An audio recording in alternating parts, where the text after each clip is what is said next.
विधानसभा सत्र में पलायन के मुद्दा उठाए गई।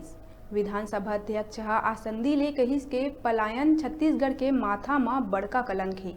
महासमुंद, मुंगेली, जांजगीर और बिलासपुर समेत कई ऐसा जिला है जिहां ले पलायन जारी है। आसंदी कहिस के पलायन रुकाए एकर बर ठोस कार्य योजना बना के काम करे जाए। माननीय अध्यक्ष महोदय, थानेवार अलग अलग जानकारी भी मांगी, उन्होंने थानेवार जानकारी भी अलग अलग दिया है, लेकिन ये आंकड़े कहीं क्योंकि थानों से आंकड़े लिया गया है और मैं कहना चाहूंगा सच्चाई ये है कि इससे कहीं 3 गुना 4 गुना मजदूरों ने अधिक पलायन किया है। यहाँ पर बहुत बिना पंजीयन के भी लोगों ने पलायन किया है। जो थाने में जो पंजीयन हुआ वो संख्या है।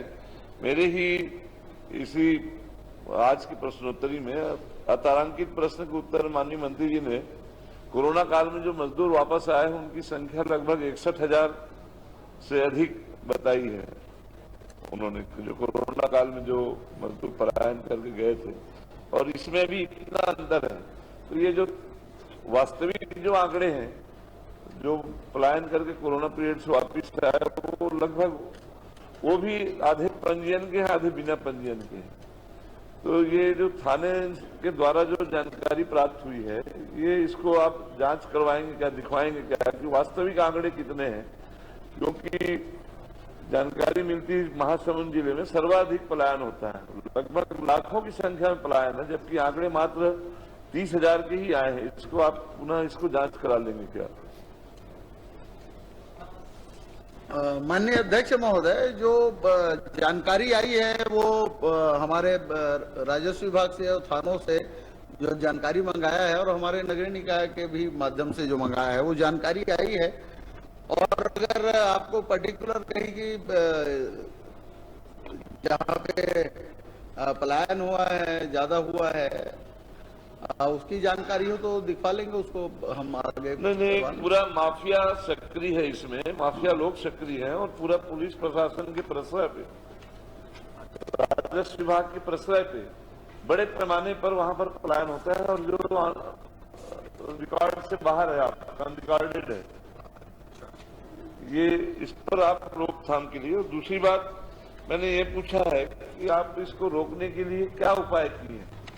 ये एक पलायन का कलंक आज हमारे पूरा प्रदेश में मजदूरों का लगता है। पिछले 15 साल जिनकी शासन में कुशासन में बड़े पैमाने पर पलायन होते थे, उसको हम लोग इसी विधानसभा में मुद्दा उठाते थे और सरकार उसको इंकार करते रहती थी कि इतना पलायन नहीं हुआ करके। लेकिन जब कोरोना में वापस आए तो वही लगभग संख्या 5.5 लाख से अधिक श्रमिक कोरोना काल में वापस लौटे इस प्रदेश में, और लगभग आज भी स्थिति वही है कि लगभग उतनी संख्या में लोग पलायन करके गए होंगे। मैंने आपसे ये पूछा था कि रोकने के लिए आपने क्या उपाय किए? आपने जानकारी दिया है कि मनरेगा के अंतर्गत आपने 108 करोड़ कुछ लाख रुपए की लोगों को काम उपलब्ध कराया, लगभग 2,50,000 मजदूरों का। और इसमें आपसे जानना चाहूंगा कि ये जो मजदूरी भुगतान की जो राशि जो आपने उल्लेख किया है 108 करोड़ कुछ लाख की, ये मजदूरी भुगतान ही है कि सामग्री भुगतान का भी है? ये माननीय अध्यक्ष महोदय मजदूरी के भुगतान का है। माननीय अध्यक्ष महोदय, मैंने इसको जोड़ घटाना किया है, ये 193 रुपया मजदूरी है मजदूरों की, और ये जो राशि है लगभग 22 दिन की राशि है। 22 दिन काम करने पर इतना भुगतान बनता है 108 करोड़ रुपए का। तो ये 22 दिन काम देकर के हम कहें पलायन रोक सकते हैं हम, ये पर्याप्त नहीं है। माननीय अध्यक्ष महोदय, मेरा आग्रह है कि ये गंभीर समस्या है, उसको हम सिर्फ मनरेगा के अंदर और सिर्फ मनरेगा के अंदर हमने उनको रोजगार उपलब्ध कराया और हम कोशिश करते हैं कि ये पलायन रुक जाए, इससे तो ये संभव नहीं है। तो इसके लिए पर्याप्त ऐसी व्यवस्था करेंगे, क्या उपाय करेंगे इतने बड़े पैमाने पर श्रमिक जो है पलायन करके जा रहे हैं उसको आप रोक सके? इसके लिए क्या आप कौन सी कार्रवाई करेंगे जिसके लिए पलायन रुके? माननीय अध्यक्ष महोदय, मनरेगा के तहत ग्रामीण क्षेत्रों में रोजगार उपलब्ध कराया जाता है और जो मजदूर हैं अगर वो बेहतर मजदूरी के लिए बाहर जाते हैं तो उसके लिए पंजीयन की व्यवस्था है। हमारी नई श्रमिक नीति बनी है, उसमें प्रावधान है अगर ज्यादा मजदूरी अगर उसको दूसरी जगह प्राप्त होता है तो उनका पंजीयन किया जाता है और पंजीयन करने के बाद उनको अनुमति दी जाती है। और अगर अनाधिकृत कोई पलायन हो रहा है तो उस पर कार्रवाई करेंगे माननीय अध्यक्ष महोदय। थाने स्तर पर भी कार्रवाई होती है और हमारे श्रम विभाग के अधिकारी भी कार्रवाई करते हैं। और इस तरह कोई जानकारी कहीं का है पर्टिकुलर तो माननीय सदस्य बता देंगे, उसको भी दिखवा लेंगे। माननीय अध्यक्ष महोदय, एक तो जो बिना पंजीयन की व्यवस्था होने के बावजूद भी बिना पंजीयन के बड़े पैमाने पर माफिया लोग उनको ले जाते हैं, उनकी रोकथाम के लिए पुलिस प्रशासन को जितनी सख्त कार्रवाई करनी चाहिए, एक तो वो नहीं हो रहा है। दूसरा, मनरेगा के अलावा अन्य और भी जो जैसे ईंट भट्टे के मजदूर है, वो उनको मनरेगा में काम से उनका काम नहीं चलता, उनको उस तरह से जिस काम के लिए विशेषज्ञता है उनकी, जो हैबिट में है उनकी, जिन काम को करने की आदत है, उनको उस तरह से काम उपलब्ध करा के पलायन को रोके हम लोग। तो ऐसी कोई कार्य योजना बनाएंगे जिससे जिस कार्य के जो लोग कुशल श्रमिक के रूप में है उनके लायक उनको यहाँ पर रोजगार उपलब्ध कराने के लिए आप ऐसा कोई कार्य करेंगे?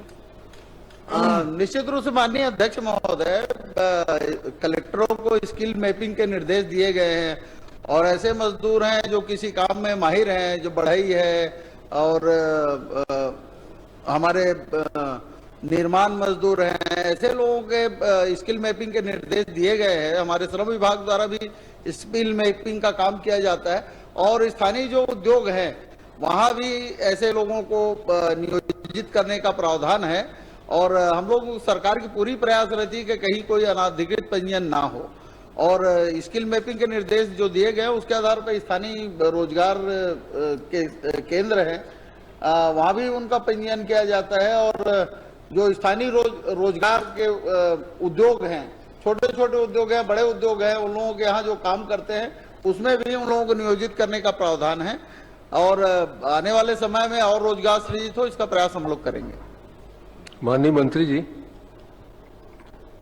पलायन जो है छत्तीसगढ़ के माथे पर कलंक है और आप हम सब इससे भली भांति परिचित हैं। महासमुंद है, जांजगीर है, बिलासपुर है, मुंगेली है, इधर से अधिकतर लोग पलायन करते हैं। तो जैसा कि विधायक जी चाहते हैं इस तरह की कार्य योजना बनाई जाए कि इस कलंक को समाप्त करें और पलायन को रोकें, ये मेरा निर्देश है। आप मंत्रिमंडल में बात कर लीजिए। माननीय अध्यक्ष जी, सबसे ज्यादा पलायन तो हमारे जिले से होता है। तो जांजगीर तो बोला ही हमने जी, जांजगीर से, बिलासपुर से, मुंगेली से, सभी जगह से होता है।